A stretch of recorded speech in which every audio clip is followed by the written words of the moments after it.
Hello, welcome to this episode of Hypnosis Exposition. Joining us tonight is Desi. How are you doing? I'm good, how are you? Good. Push your chair back about. Alright, there we go. A bit more. And okay, that's good, that's good. Alright, we're ready for you. So, Desi, tell us a little bit about yourself. Where are you from? Well, I'm from Arlington, Massachusetts. Okay. I go to college at Salem State up in Salem, Massachusetts. Okay. I'm about to move back there in a week to start my sophomore year. Okay. I'm studying costume design, so I'm a theater design major. Okay. Yeah. Cool, cool. So what got you into costume design? Well, I always acted as a little kid, all throughout high school and middle school. I acted in shows, but I always knew that acting wasn't going to be my career. I just didn't think that I was good enough at it, but I always loved fashion and costumes. Oh, wow. And I'm also a history minor, so sort of my dream goal is to work on a period piece, like a war film, something like Saving Private Ryan, or maybe something like The Young Victoria, where there's very elaborate historical costumes. So that's what I'm really interested in. Great, great. Yeah. What is the most memorable costume you have designed? Yeah. Well, I haven't done too much design yet. I just had my first design job this summer working at a theater camp called Minor Circle Theater. It's at Tufts University, and I went to the camp and I designed costumes for our version of Aladdin. And I guess my favorite costume that we did was for the genie. She was a girl, and so instead of trying to copy the Disney movie and like paint her all blue or put her in a blue bodysuit, we decided to embrace the fact that she was a girl and go with I Dream of Jeannie. And so we had her all in pink. We had her in pink hair and pants and this little jacket, and then we had like the little pink I Dream of Jeannie ponytail hat, so that I think that was my favorite costume that I worked on this past summer. Oh, how long did it take you to do that? We had 3 weeks, and we worked Monday through Friday at Tufts, and there were 24 cast members, but there were a few kids who had costume changes, so there were a total of 28 costumes. Oh wow! Yeah. Wow, that takes a lot of time too. Yeah, I had someone helping me, and sometimes the campers would help us. Okay. Yeah. That's great. That's great. So how much more school do you have to do? I have 3 more years of undergrad, and then I'm hoping to spend at least a semester abroad, preferably in London, studying costume design. Why London of all places? Because I think London has a lot of theater history and is also a big place for historical pieces. Like like the BBC makes a lot of historical films, and they all have period costumes. Right. And then I'm planning on going to grad school to study film costumes, because right now I'm more focused on theater costumes, and there is a difference. What's your favorite movie in terms of like setup? In terms of costume, my favorite movie would definitely be The Young Victoria, which it won the Oscar this past season, and I've watched the movie like 5 times. I'm obsessed with it. It's a really good movie, but I also love the costumes so much. Right. Oh wow. Yeah. So I guess you are that on for British. Yeah. Renaissance kind of. Yeah, I definitely do like those pieces. Oh wow, that's great. That's great. So, what would you like to work on tonight? Well, I've been having problems with chronic headaches, not migraine headaches, but tension headaches. They're just right here. I started noticing them in May when I started getting them pretty much every day, and they would last all day, and I would take ibuprofen or Excedrin migraine, and it would help with the pain, but it would either make it go away for only like half an hour, or it would just dull the pain.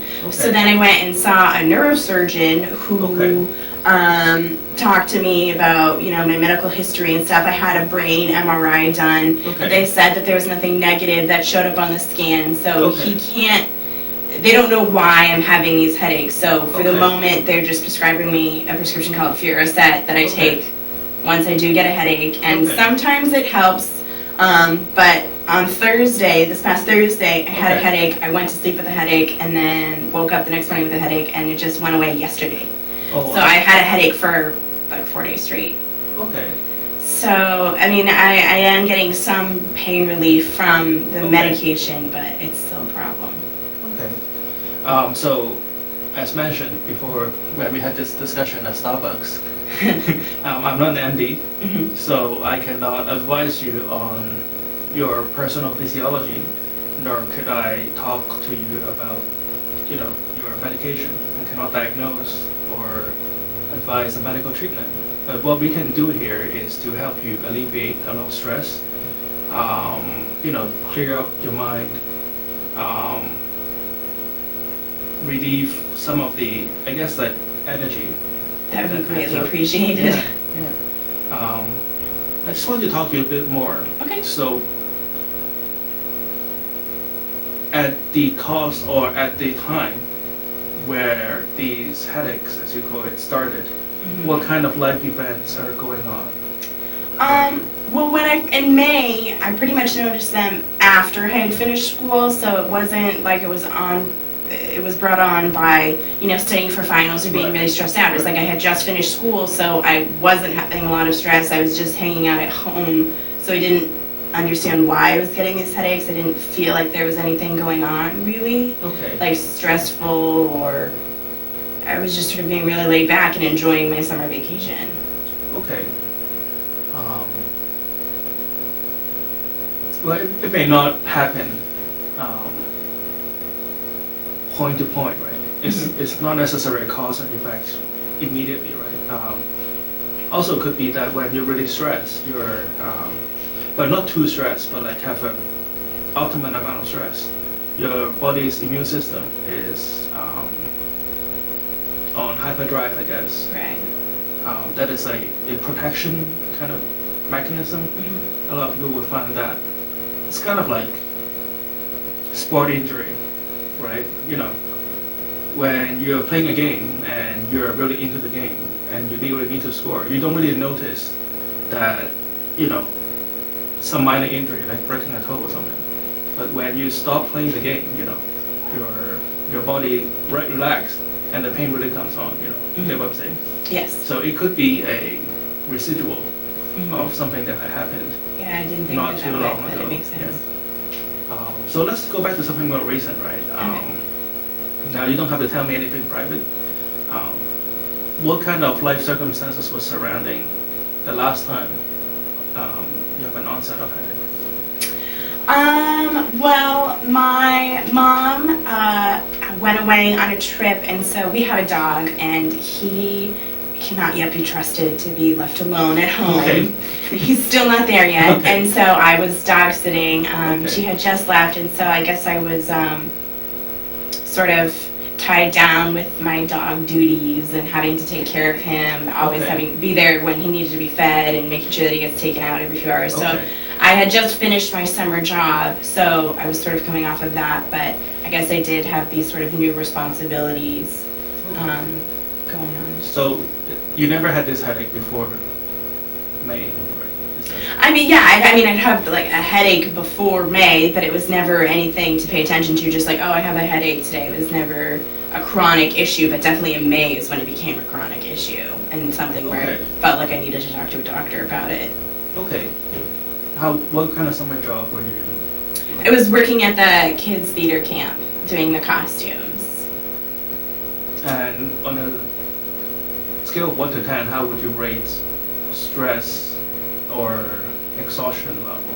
Well, I'd say for the first 2 weeks, stress was maybe at a 4 or 5, and then the week before the show opened, Okay. it was definitely more stressful because I had a deadline and a time crunch, and I definitely wasn't as far as long as I wanted to be, so then it jumped up to an 8 or a 9. But then as soon as the show opened and I was done with the costumes for the next 3 weeks where shows were just happening and sort of my end of the lead work was done, I was back down to like a 2, like practically no stress because my work was done. Okay. Yeah. I just had to be sure that no kids choked on anything or Okay. none of the kids set the theater on fire. That was my only responsibility, basically. It's important though, yeah. Yeah. How do you sleep at night? I sleep at night okay. I generally go to bed around midnight. Okay. I've sort of always been a person who falls asleep later, and then I'm not a morning person, not at all. Yeah, me neither. I don't do well if I wake up before 8 a.m. And so sometimes, last summer, I really noticed that I was having problems falling asleep. I would either fall asleep and then wake up an hour later and couldn't go back to sleep, or it would take me 3 hours to fall asleep. And so I did see a doctor about that, and I was prescribed a medication. It's a medication that I only take as needed. It's not something I take regularly, but if I notice, wow, it's 11:45 and I don't feel tired at all, I'll take it. And or if I'm trying to fall asleep and I find that I can't, then I take it, but it's not a nightly thing. Sometimes I can get to sleep. You sleep through the night, all right? Yeah, I generally get like 7 to 9 hours per night, depending on what I have going on. Okay. But I feel like I get enough sleep. Okay. And I like to take naps too. Okay, that's I'm a nap person. All right. So what we're about to do is some hypnosis. Okay. Hypnosis is not sleep. At no point you'll be unconscious at all. You just feel really peaceful. You'll be aware of what's happening around you. You can hear the sound that is around you. You just feel like you don't really care that much. You know, it's like just before you fall asleep. Okay. You'll still be seeing different kind of colors, different kind of images. At some point, you may not make out every word that I'm saying to you. That is fine. Just drift along, go with the flow. Don't try to go into hypnosis. Okay. It's kind of like falling asleep. The harder you try to go to sleep, the harder it is actually to fall asleep. You don't sleep. Yeah. And I'll do everything I can to help you in a positive way. And in return, I would like your cooperation. Is that okay? Yes. Okay. I want you to stand up just for a second. And then put your chair back. Is that okay? Yeah. Alright, make sure you're still in the frame. Okay, you're still in the frame. Alright, so I want you to hold out your arms like this. I want you to press down on my hand right here as lightly as possible. That's right.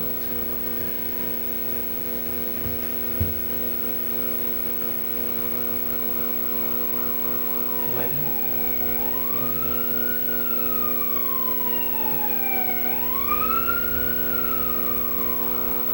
As soon as your palm touches your knee, I will just let you to close your eyes and let the mind drift. Is that okay?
You'll be as if you're asleep in a soft, velvety mattress.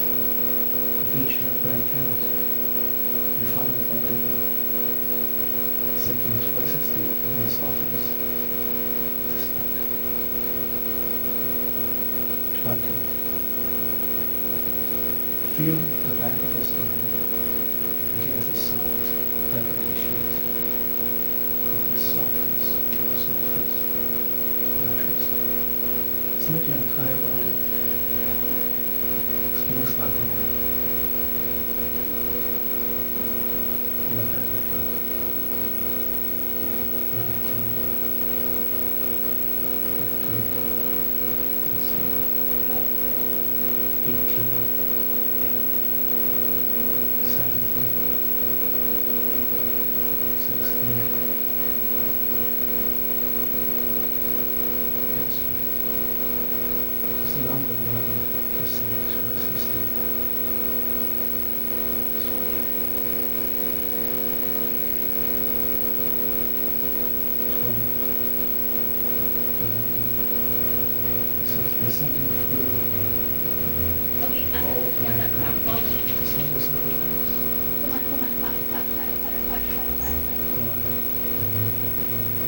3, 2,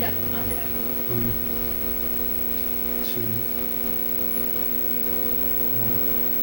Sleep. That's right. Just let yourself go. And sleep. Good.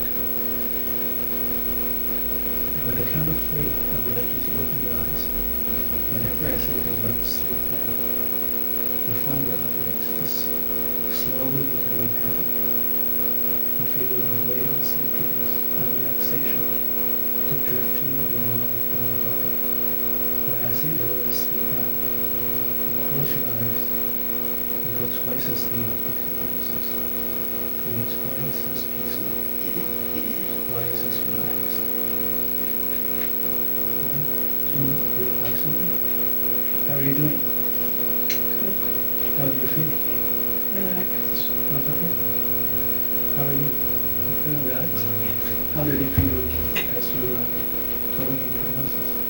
Felt like I was sinking into the chair because I was imagining the bed. Sleep now. Sleep is good. And it's twice as relaxed. Yes. The count of 3 will like you to open your eyes again. And whenever you go back into hypnosis, you'll find yourself sleeping twice as deep, feeling twice as peaceful, twice as comfortable. 1, 2, 3, eyes open. How are you doing? Where are you from again? Arlington. Oh, yeah. Where do you go to school? Salem. Sleep. Yes. Just let yourself go. And relax. Finding yourself on that soft, comfortable mattress now. That's right. Just drifting off in this soft, comfortable mattress. Like you're just drifting through layers and layers of cloud. Feeling so good, so nice. Now I would like you to use your conscious mind to find any last bits of stress, anxiety, exhaustion, anything negative that may be holding you back, anything that your cells, your nerves, your organs, your muscles may have you holding on, that you no longer need anymore.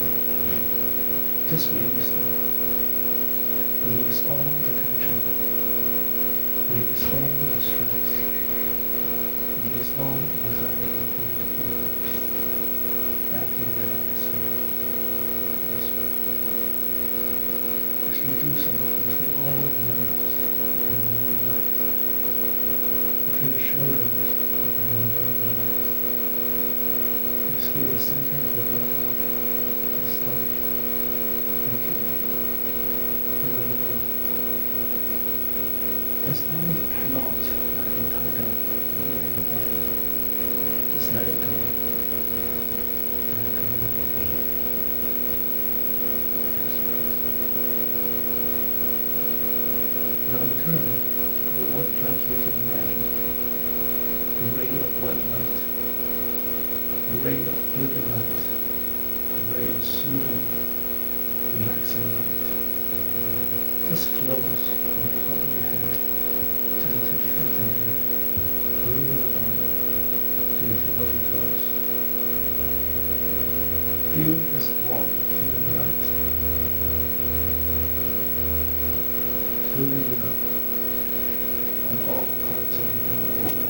Wherever you touch, it takes away the tension, it takes away the stress. It gives you energy, it gives you delight, it gives you optimism. That's right. Just feel this white light filling you up all the way to the tip of your fingers, on the spine, and on the back of the neck. I'd like you to sit up straight. That's right. Sit up straight. That's right. Take a deep breath in. Good. Feels good, doesn't it? Good. I want you to use your unconscious mind to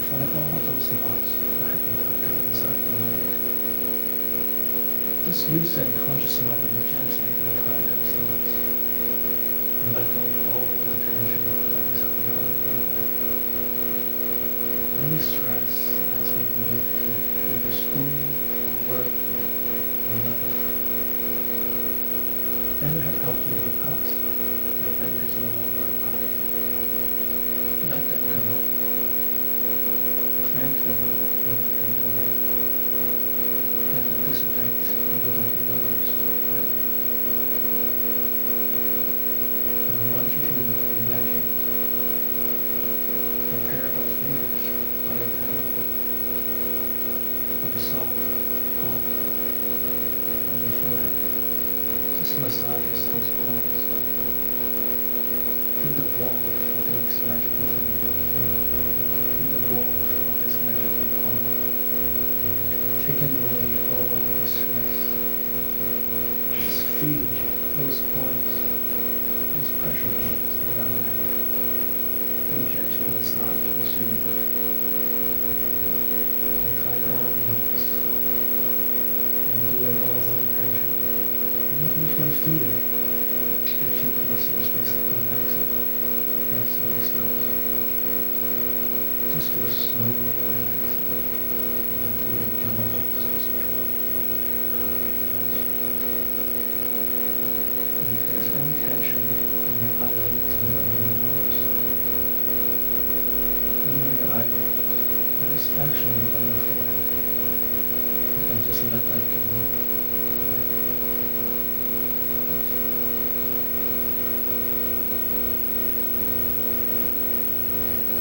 Feel all the tension leaving your forehead, leaving the points around the brows and your eyebrow on top of your head. Just feel the skin relax. Feel the layer of skin where the both your bones just relax. Feel all the joints in your head and just relax. Right. Feel that weight healing light just feeling all your body. That's right. Feel that weight healing light filling up your eyebrows and your eyeballs and your forehead and all those pressure points. And so relaxed. That's right.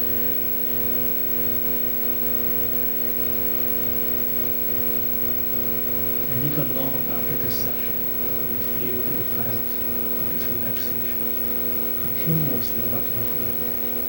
This white light continuously working through you. That's right.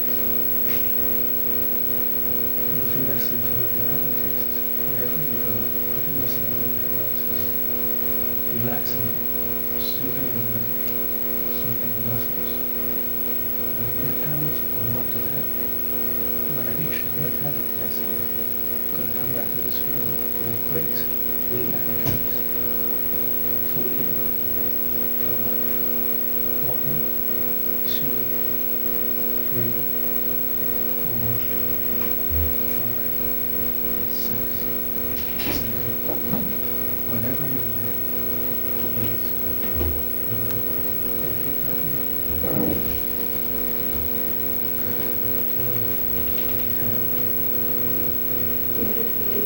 Feels good, doesn't it? Yeah. We need to clear up the room. We'll talk more in the hallway. Okay?